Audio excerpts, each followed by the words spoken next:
Imagine a thick, fluffy pancake cut into chunks with a slightly creamy center, then fried in a buttery sugar mixture until they have a crispy layer of caramel, and finally dipped in a fruity applesauce to balance out the sweetness. That is Kaiserschmarrn, my new favorite dessert.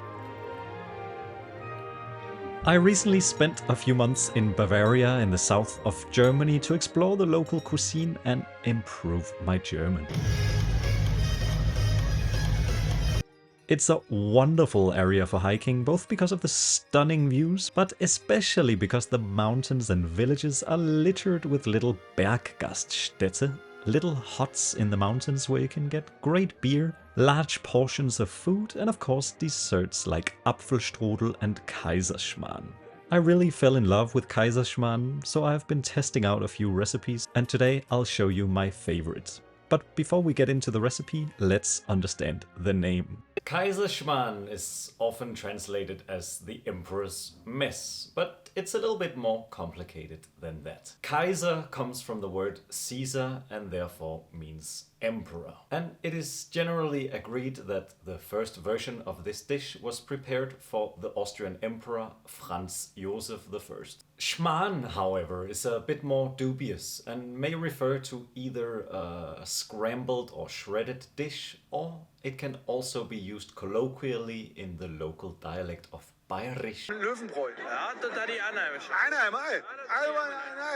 to mean either nonsense or mess or Quatsch, as you would say in Hochdeutsch. If there are any German native speakers out there, do let me know in the comments if you know a little bit more about Schmarrn. I would love to know. But enough about language, let's make some Schmarrn.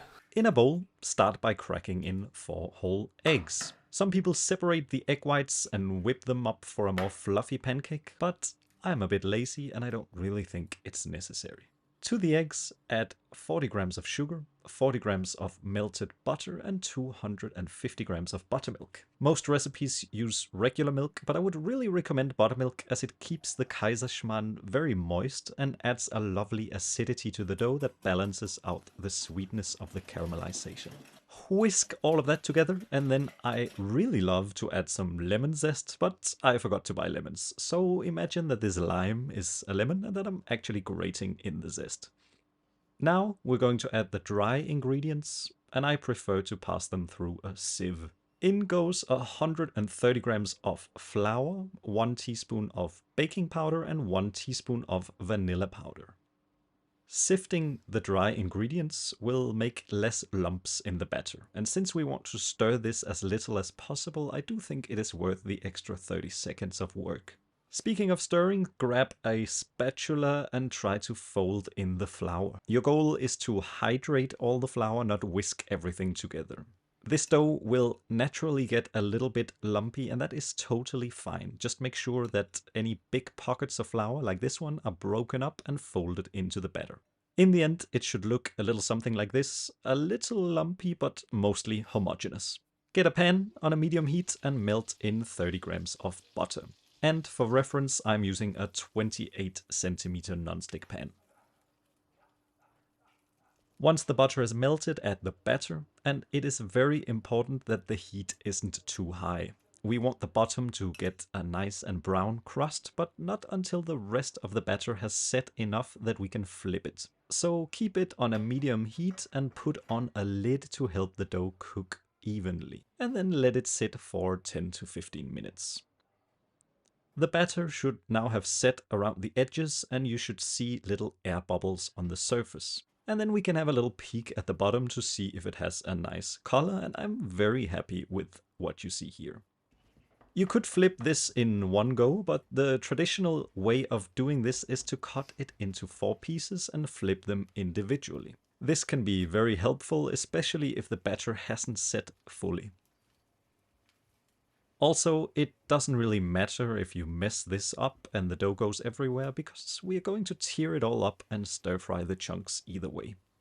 When all 4 corners are flipped, fry for another 5 minutes or so until the bottom has taken on a nice color and there is no uncooked batter left. You now have a beautiful and fluffy pancake, and of course the next logical step is to mess it up completely. Some people tear it up with 2 forks. I personally find that I keep the most fluff in my schmarrn by chopping it up with a fairly stiff spatula. I start by cutting down every 1.5 centimeters or so in one direction until I have these awesome little pancake slabs. And then I cut down the other way to make little chunky squares. At this point, turn up the heat a little bit higher and add 50 grams of sugar. I like to add it in a few goes and tossing the Kaiserschmarrn in between so that I'm sure that the sugar is evenly distributed. Once all the sugar is in, you don't want to stir too much since we want the sugar to caramelize well. But be very careful, at this point the sugar burns quickly, so you want to flip the pieces over every 40 seconds or so.